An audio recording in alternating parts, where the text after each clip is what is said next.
I'm on track to make around $11,000 by end of this month. This book genuinely saved my life. And before I even begin, I want to say something you normally don't hear on social media.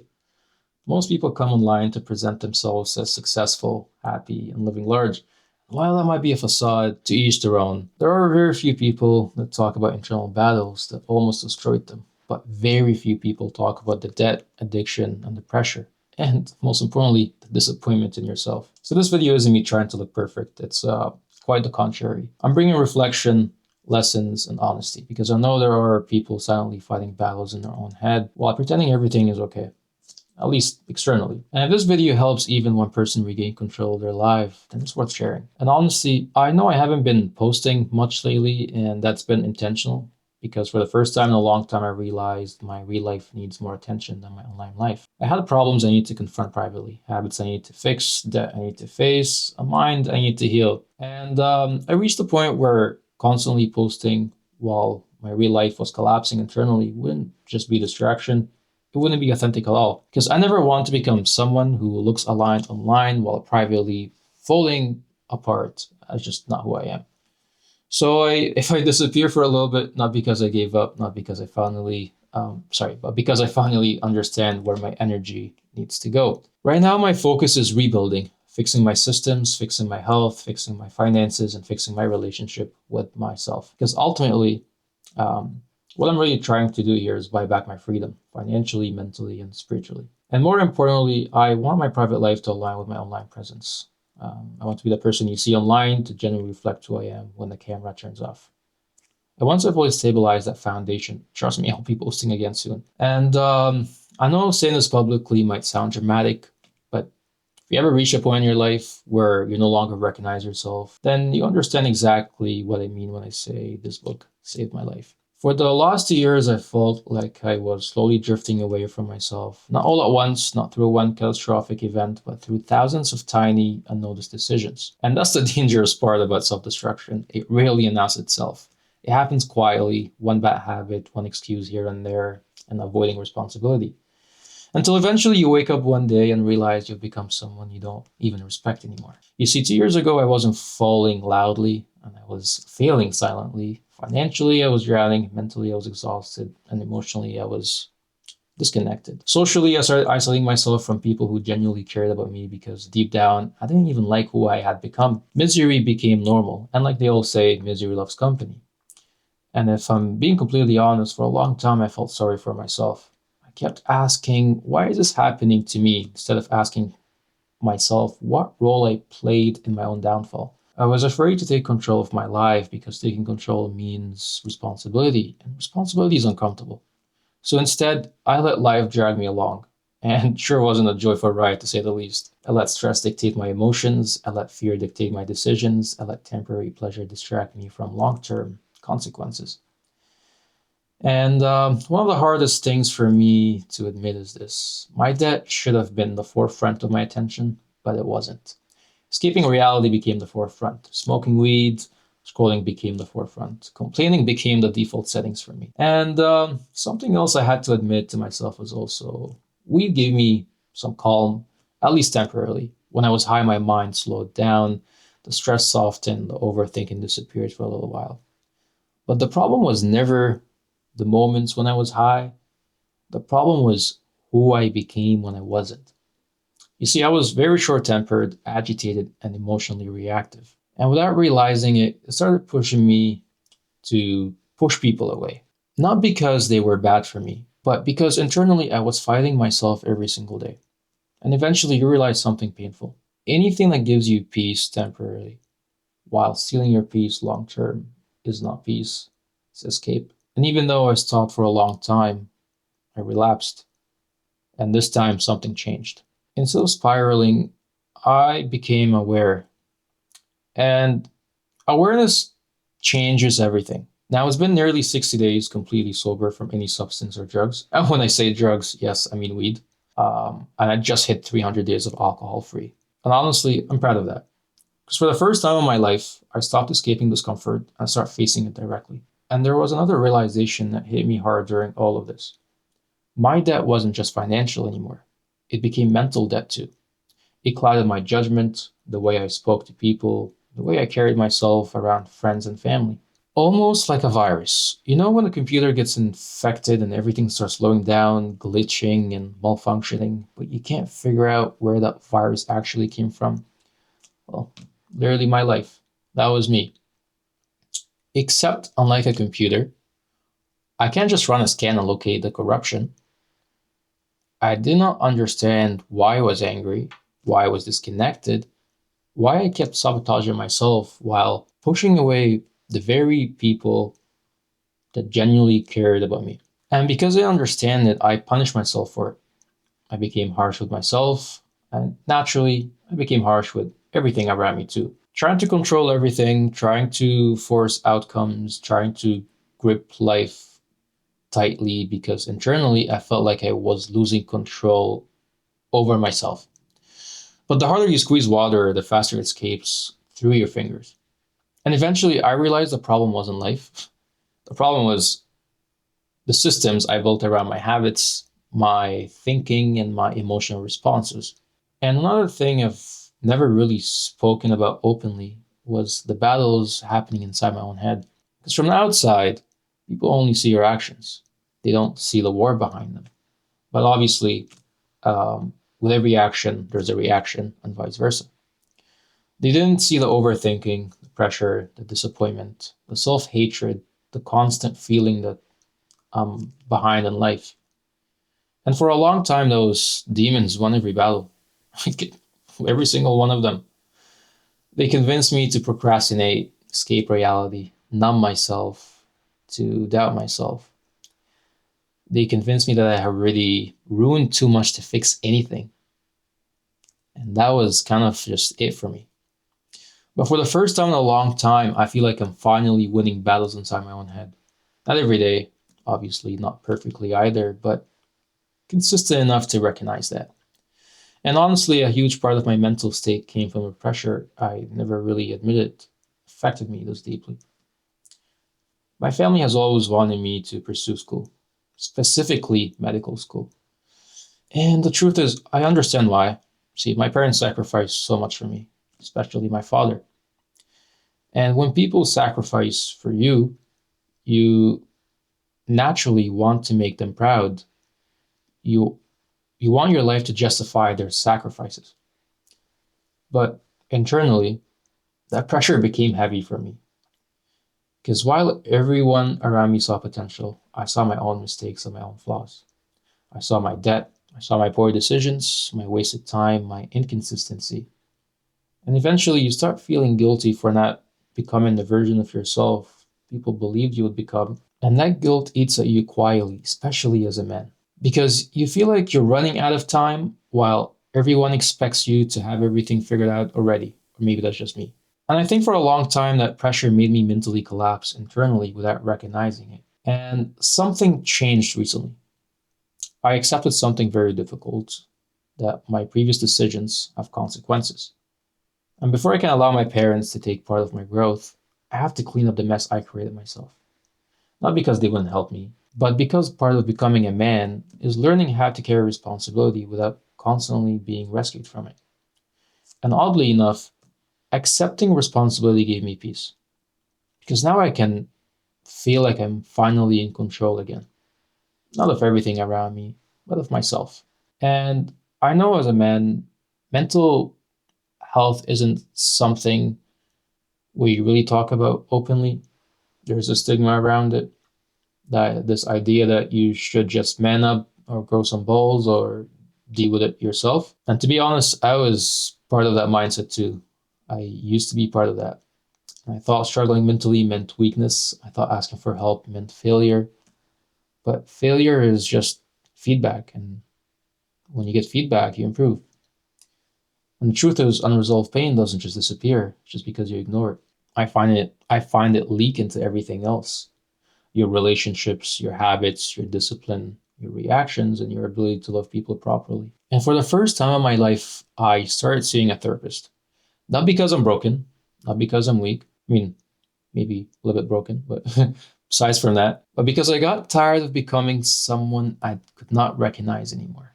And therapy made me realize something important. A lot of anger I carried wasn't anger, it was disappointment, fear, and stress and pressure. You know, unresolved emotions kept suppressed because I thought that's what a man is. But real growth starts when you become honest with yourself. No, not in a performative way, you know, putting your ego aside and just being honest with yourself. And I genuinely think that's one of the reasons my life started changing. Because healing yourself internally changes the way you move externally. Before I get into what changed, you need to understand who I was. I was constantly feeding my mind garbage, and I know this is embarrassing to broadcast. Scrolling through Instagram, watching people perform perfect lives for validation while I sat there comparing my reality to something that's probably not even real. And without realizing it, I programmed my brain to focus on lack of money, lack of progress, lack of purpose, lack of success, and lack of prosperity overall. You see, at 25, my life looked nothing like the vision I had for myself. And that realization kind of crushed me, to be honest. Then I came across Atomic Habits, and this book did not give me motivation, but it gave me awareness. It gave me grit. And one line that changed my perspective was, you do not rise to the level of your goals, you fall to the level of your systems. And suddenly everything made sense because I have goals, I have big goals, but my systems were broken if there were any systems in place, to be honest. Another realization hit me immediately after. My life wasn't falling apart because of one big mistake. It was thousands of tiny unnoticed ones. And that was dangerous. You know, tiny habits, tiny compromises, tiny escapes repeated daily. The book talks about something called the plateau of latent potential. And this chapter hit me deeply because for the longest time, I felt like nothing I did mattered. Like I was putting effort in and getting nothing back. And then I read this: your work was not wasted, it's just being stored. And that line just stays in my head constantly. Because for 2 years, I thought, for 2 years, I thought life was punishing me. But really, I was accumulating the consequences of my habits. And now, for the first time, I'm accumulating the rewards of better ones. But none of that could have changed until I became honest with myself. And that's where the first law hit the hardest. You see, the first principle that genuinely changed my life was simple: make it obvious. And understand this is probably self explanatory. This part of the book forced me to confront myself. Not who I imagined I was, but who my actions proved I was. I started micro observing everything I did: the way I spoke to myself, the way I handled stress, the way I isolated myself, the way I escaped responsibility. I started noticing patterns, and I realized something terrifying. Bad habits don't feel dangerous while you're doing them, and that's why they're dangerous. But the cost of your bad habits are in the future. You see, that was a line here from the book, and that was literally my life. I was like, wow, this is just me. This is my life. Every bad decision gave me temporary relief while quietly destroying my future. And once I became aware of my habits, I started questioning why I was attached to them in the first place. Why was I attracted to things that were destroying me? I mean, it's a valid question to ask, but it's hard to find an answer to. That's when the second law completely changed my perspective. Make it attractive. Make it attractive. This chapter completely shifted my mindset. The book talks about making good habits attractive, but it also started making my bad habits unattractive. See, I looked at myself honestly and I asked, what about me right now that is unattractive? My lack of discipline, complaining, the emotional instability, and the victim mentality. And also, I'm sort of an avoidant in some way. So I like to avoid things overall. And another line from the book hit me deeply was the more immediate pleasure you get from an action, the more strongly you should question whether it aligns with your long term goals. And that line destroyed every excuse I had because everything I used to cope with gave immediate relief but long term damage. And another quote changed the way I viewed people around me. Um, and it was, it's always, it always starts with your friends. One friend smokes, then you try it. That forced me to examine my environment, the people around me, the conversations around me, and the habits around me. Because eventually you absorb the energy and habits of people you spend the most time with. But awareness alone doesn't change your life. You can know exactly what's wrong and still remain stuck. And for me, the problem was always this: I kept trying to change my life overnight. That's when the third law finally made everything practical. You make it easy. This is where everything practically changed. Before this book, I kept trying to reinvent my entire life overnight. And well, I know it sounds easy, but it really isn't. You can't just abandon your old life and start a new one. And every time I tried doing everything at once, I failed. So I simplified my life. It started with making my bed every morning. I know that sounds insignificant, but when your mind feels chaotic, small acts of control matter. Then I started praying consistently. Not perfectly, but consistently. And this is important for me to say, honestly, because for most of my life, I believed in God, but I didn't truly trust Him. And there's a huge difference. I panicked constantly. I overthought. I tried to control everything in my realm. But through discipline, consistency, and suffering, honestly, I slowly rebuilt that trust, quietly and daily. Then came my health. I reversed my insulin resistance. That alone changed my energy levels, my mood, my clarity, and the way I viewed myself. I lost 10 kilos over the last month. I know it's a lot, but I kind of starved myself there. 6 kilos of that was pure fat. Unfortunately, some of it was muscle too. But honestly, for the first time in a long time, I proved to myself that I could commit to change. And what's funny is I never read books, like ever. Reading was never part of my identity. But now every single morning, I wake up at 5 a.m. I sit down with my peppermint vanilla tea. And if you haven't tried peppermint vanilla tea, it's delicious. You should give it a try. And I read one chapter before work, just one chapter every day. And if I got extra time at work, I'll read another. And those tiny habits started bleeding into every area of my life. But the hardest part about rebuilding yourself is staying consistent enough to see results. Because good habits feel painful in the beginning, and that's where the fourth law ties everything together for me. You make it satisfying. Now, this chapter connected everything else. The book says pleasure teaches your brain that a behavior is worth remembering and repeating. And I suddenly understood why bad habits are so hard to escape because they reward you immediately. But good habits reward you later. That's why discipline feels painful in the beginning. You've planted seeds without seeing results yet.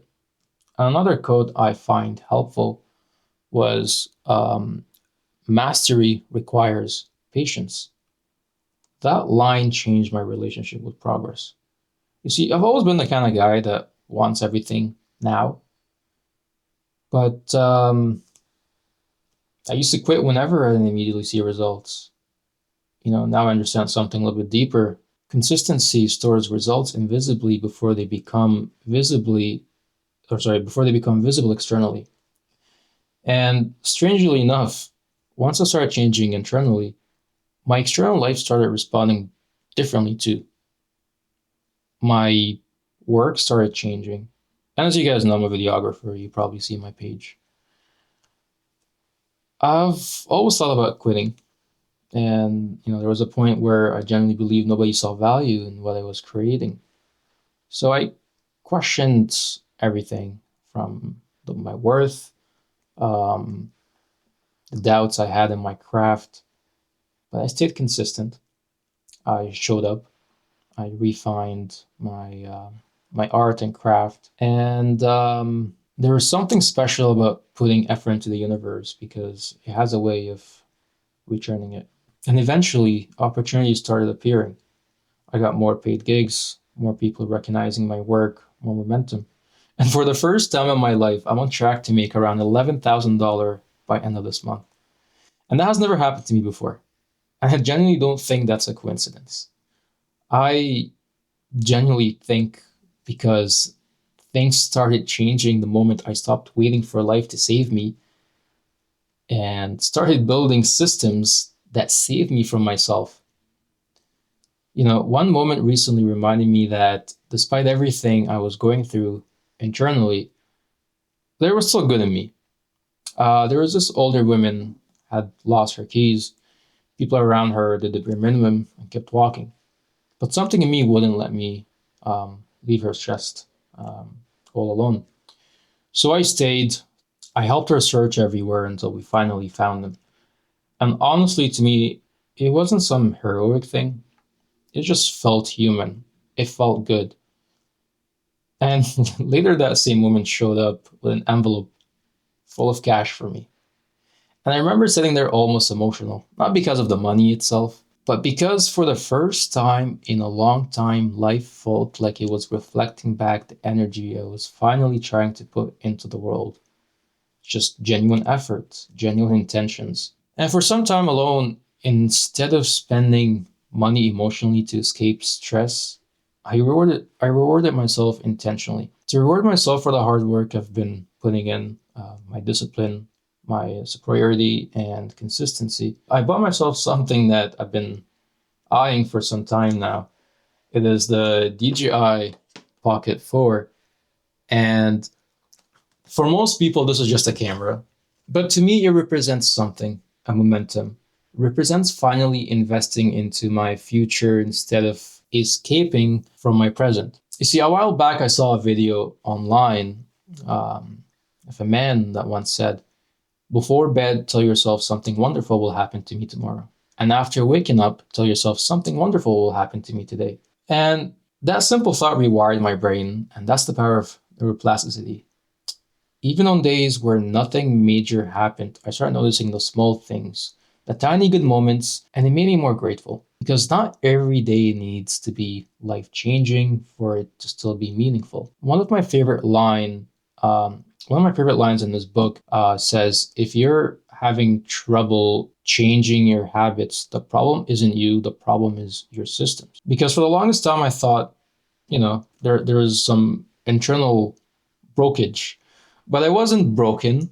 I mean, to that extent, and maybe I'm a little bit pieces here and there, but I was operating inside a broken system. And honestly, the beauty of self-destruction is that if you survive it, you get to rebuild yourself with new information. You get to rebuild with awareness, and you get to rebuild with wisdom earned through suffering. Because the old version of me operated on impulse, emotion, ego, avoidance, and temporary comfort. This new version of me is being built through discipline, through systems, through patience, through faith, and more self-awareness. And for the first time in ages again, I don't feel like I'm running from myself anymore. I just feel like things are finally being put in place. Financially, I'm doing well. Physically, I'm fit. Mentally, I'm doing fine. And spiritually, all praise to God. I finally feel aligned with my future instead of being afraid of it. If there's one thing I want you to take from this video, it's this. You don't change your life through one massive decision. You change your life through tiny decisions, repeated daily, long enough for them to compound into something you're proud of becoming. So if you feel stuck right now, start small. And because one small habit can quietly begin changing your entire life. And I call that the law of accumulation.